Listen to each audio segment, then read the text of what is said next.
ざる。お前らにはどいてもらう。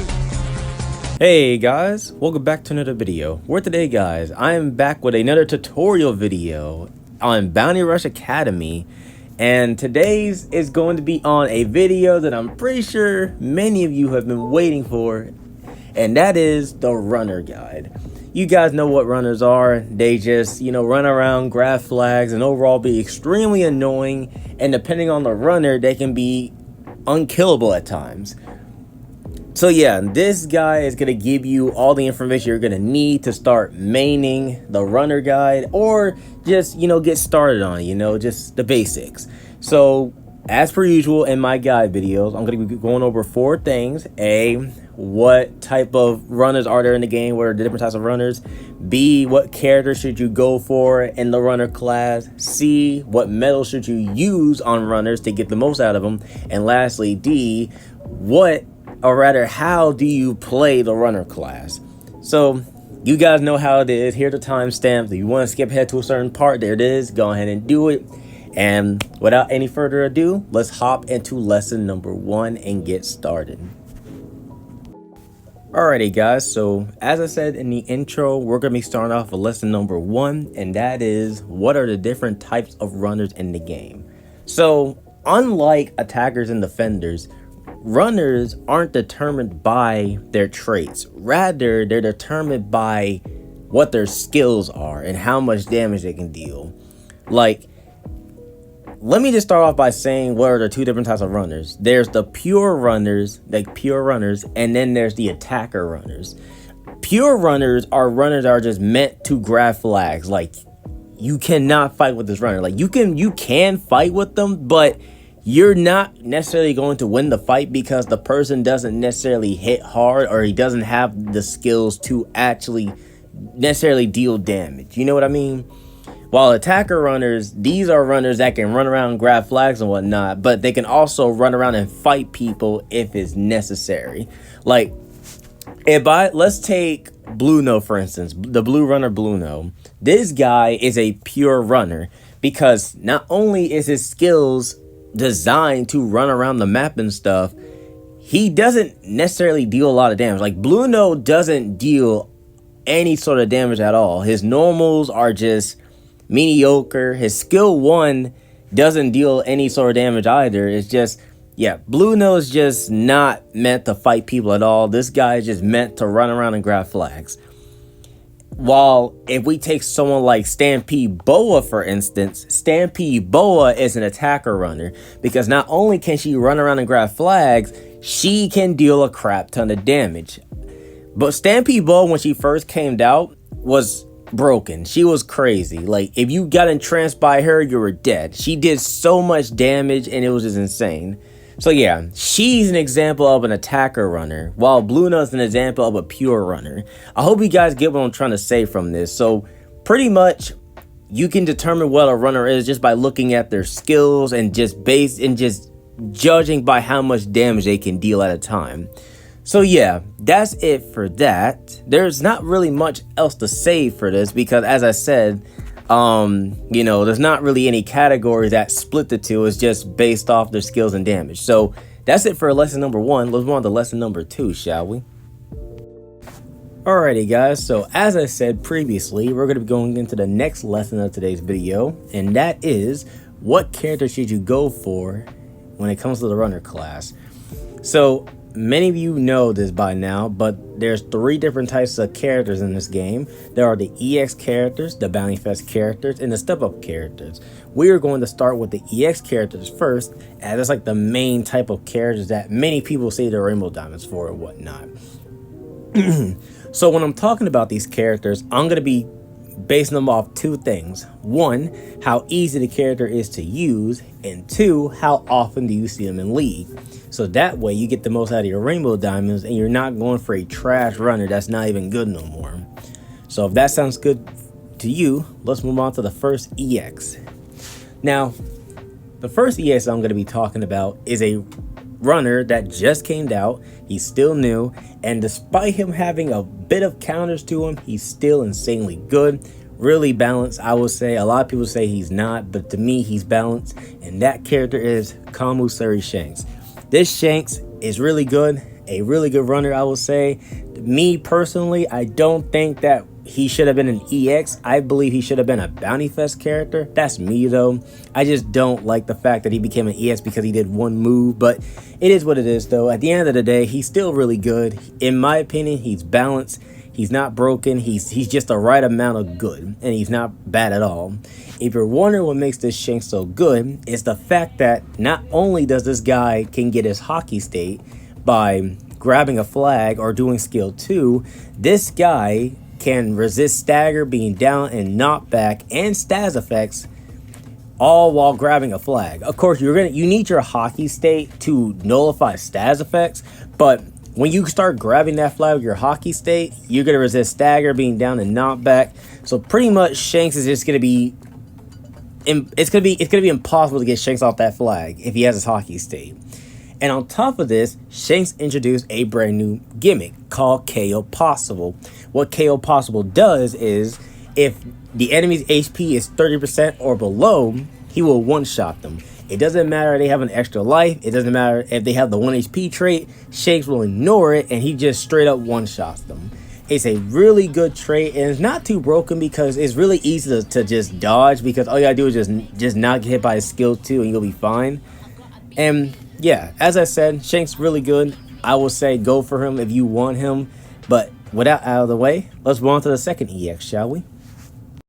Now, the next character I'm going to talk about is a character that's going to be a bit hard to use because he requires a bit of skill. You got to know what you're doing with this character to bring the most out of him. But once you get that down, he's a really good runner. And this is a runner that I'm planning on getting in the future whenever he comes back.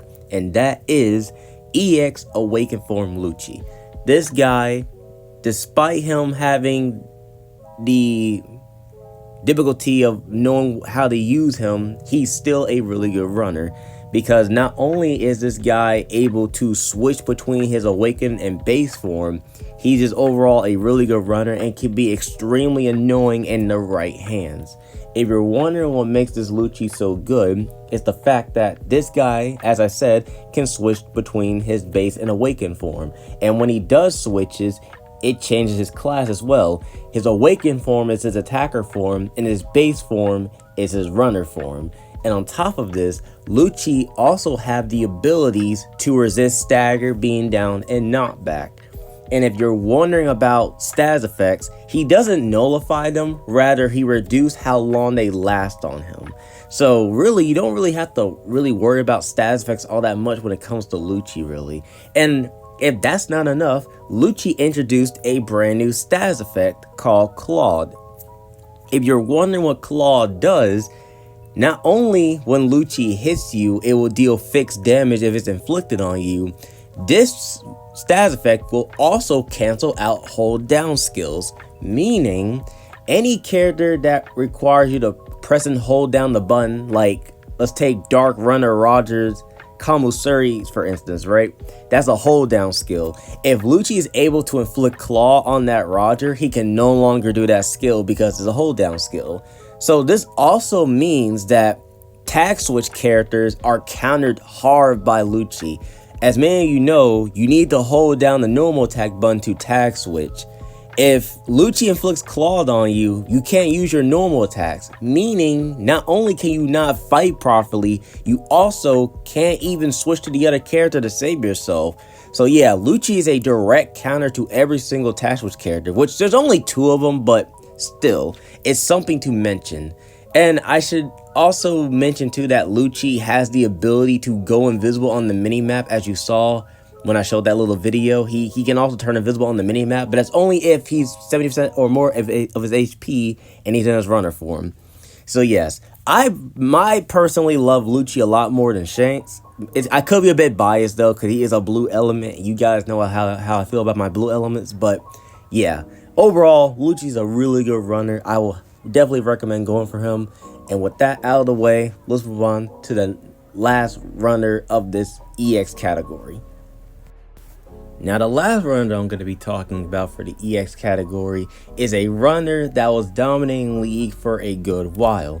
This guy turned League into tons of treasure and was just making League overall really unplayable.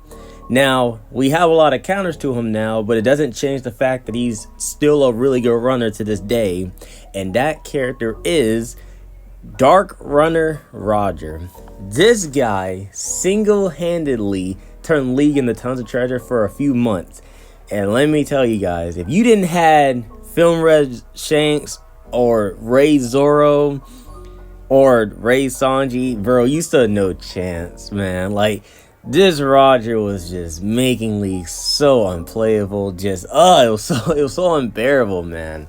Really hard to play with him running around, and he's just overall really annoying. He's really hard to kill due to his trait to just heal if he takes too much damage, which I believe is a dumb trait to have in the first place. But yeah, if you're wondering what makes this Roger so good, well, unlike Lucci and Shanks, this Roger has the ability to ignore the enemy and grab the treasure. So what this trait means is if the enemy is inside the circle, Roger will ignore him and grab the flag. So yeah, it can be extremely annoying in that sense. And on top of this, he also resists stagger and being down when grabbing the flag. So meaning the only way to stop Roger from grabbing the flag is with a knockback effect. And if that's not enough, Roger as well introduced a brand new gimmick called Counter Strike. If you're wondering what this does, pretty much whenever you hit Roger, whenever he's grabbing the treasure, he will stun the enemy. Yeah, it was pretty toxic. If you didn't know about stats effects or you didn't have a knockback effect, Roger was grabbing your flag and there was practically nothing you could have done to stop him. Really difficult to deal with the dude. And if that's not enough, he also had something else in this kit as well. This guy can also nullify stats effects. Now, granted, he only nullifies stats effects if he's inside the enemy's treasure area. So that made it somewhat fair. You know, you can catch him outside the treasure area, but if he was inside that treasure area with you, inside the treasure you were guarding, yeah, you couldn't, if you didn't have a knockback effect, you couldn't stop him pretty much. So yeah, Roger, really toxic and annoying. We have a lot of counters to him now, but yeah, he's still really good. If you want to go for him, I would definitely say do so. He's really good, still kind of dominant, and he's got to be careful of a few characters, that's all. So that's it for the EX category, but before we go into the Bounty Fest characters, I'm going to real quick tell you guys how much a guaranteed copy of each of these characters were. Now keep in mind that when I'm talking about these numbers, I'm going to be basing it off of the last time they were here, which all of them only appeared once. Their rebanner has not happened yet, so I'm just going to give you like a number, like, you know, I'm just tell you the number of rainbow diamonds you needed to get them at the time, so that way you can get like a grasp of how many rainbow diamonds you should save up. So yeah, let's get into that. Alright everyone, so to start things off, if you want a guaranteed copy of Kamusuri Shanks, it's going to cost you around 3,800 rainbow diamonds. If you want a guaranteed copy of Lucci, that's going to be around 2,540 rainbow diamonds, very specific. And lastly, if you want a guaranteed copy of Dark Roger, that's going to cost you around 3,000 rainbow diamonds. So yeah, these are the prices they were at for a guaranteed copy at the time of me recording this. So that should give you a rough estimate of how much you need to save for the next time they come back. And with that wraps up the EX category. So let's finally move on to the Bounty Fest characters, shall we? Alright everyone, so as I just said right then, we are now going to finally move on to the Bounty Fest characters. So many of you guys know what they are. They're just a downgraded version of the EX characters. They're just the EX characters with less traits pretty much.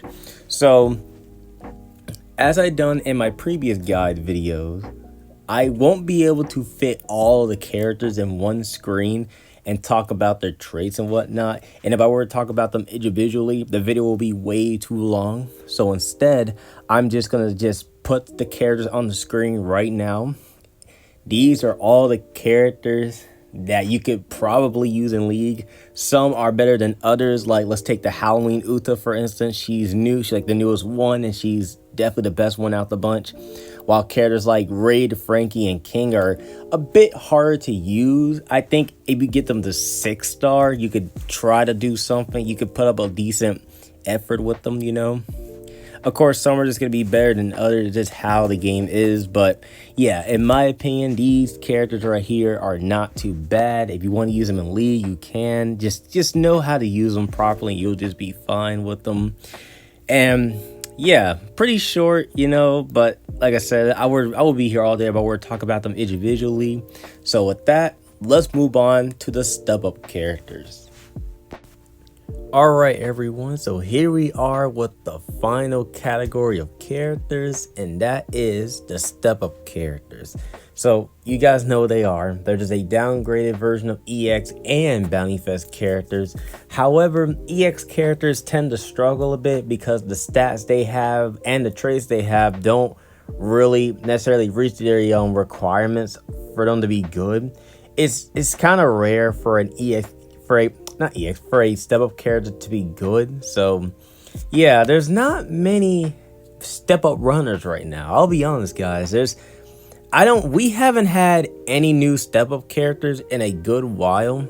The last one we had was Gonfall, and he was dropped back when Roger was running around, Dark Runner Roger. So yeah, it's been a while since we had a new step-up character. So as of now, there's not really many step-up runners, I will say.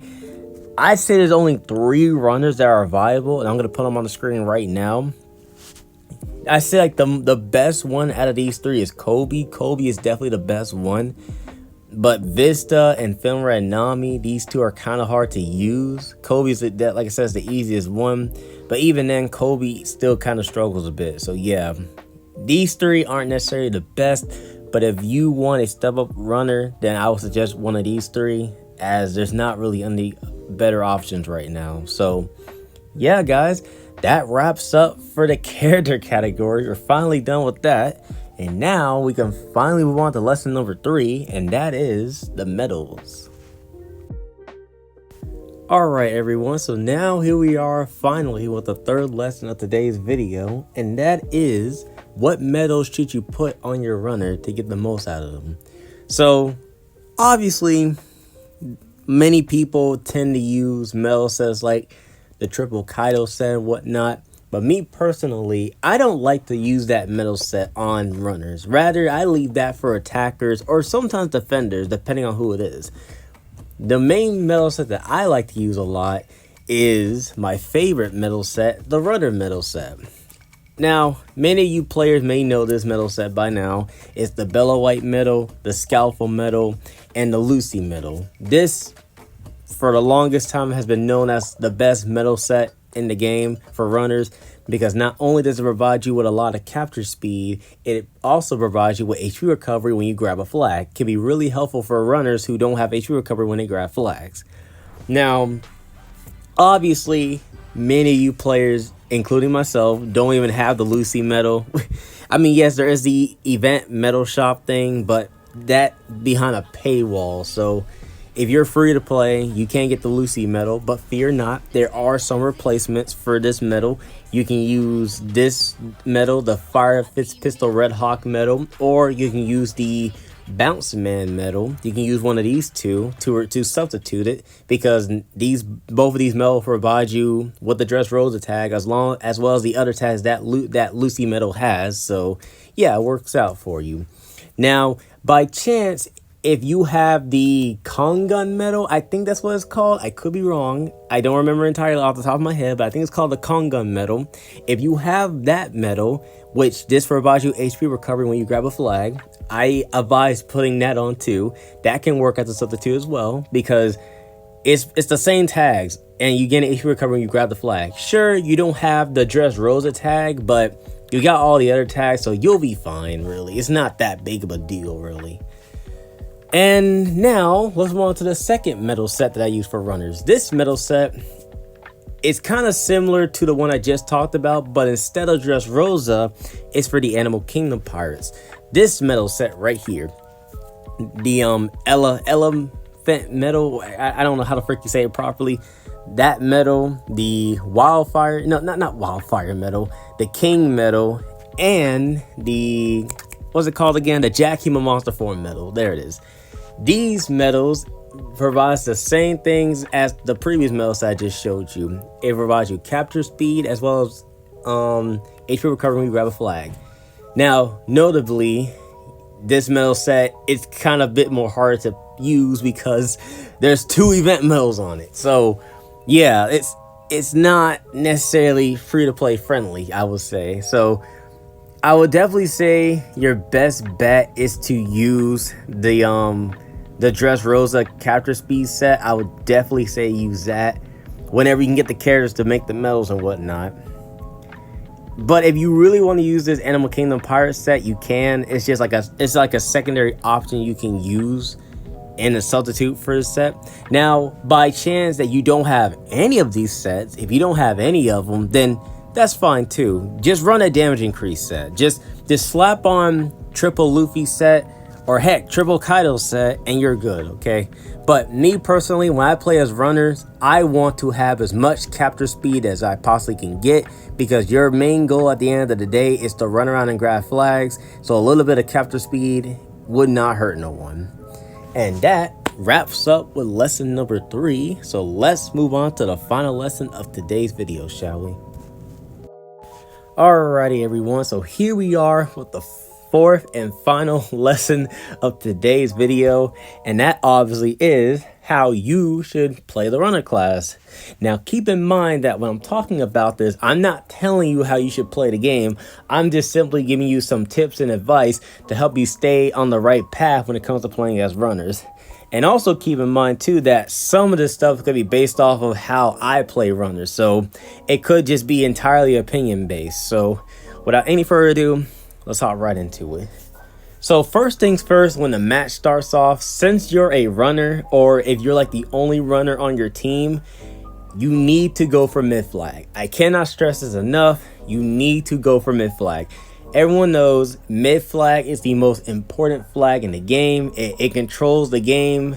It can change how things work. So definitely try to get mid flag if you can. If you don't get it, it's fine. You know, it happens. Heck, you could even kill the person who grabbed the flag.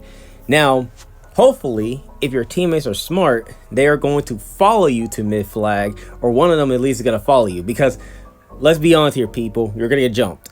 You get mid flag, you're going to get jumped. It happens all the time. It's a team-based game, and sometimes you die getting mid flag. You just got to hope that your teammate is there and they're helping you out and holding it down until the defender can get there or something like that. Now, once you do get mid flag, there are 2 things that you can do. There's 2 things that you can do depending on what you are. The first thing is if you're a pure runner. If you're a pure runner, I will say just dip and try to get another flag. Just be as annoying as possible. You're a pure runner, so you are designed to be annoying. Like Blueno, for instance. Blueno is extremely annoying, and he is an insanely good runner. So I will say just be annoying as physically possible. Now, however, if you're an attacker runner, on the other hand, I will say throw hands. Like, if you manage to dodge the skill that was going to hit you when you grab mid flag, bro, throw hands. You fight off the enemy team, you hold down mid flag until the defender or someone gets there, and once it's all said and done, you leave to go grab another flag or something like that. You know, just play runner. You know, attacker runners just have the ability to be aggressive and whatnot, while pure runners can hold their own at some spots. Most of the time, though, they're not going to necessarily try to get any kills because they can't deal any damage, really. Now, this message goes out to the pure runners, people who are playing as them.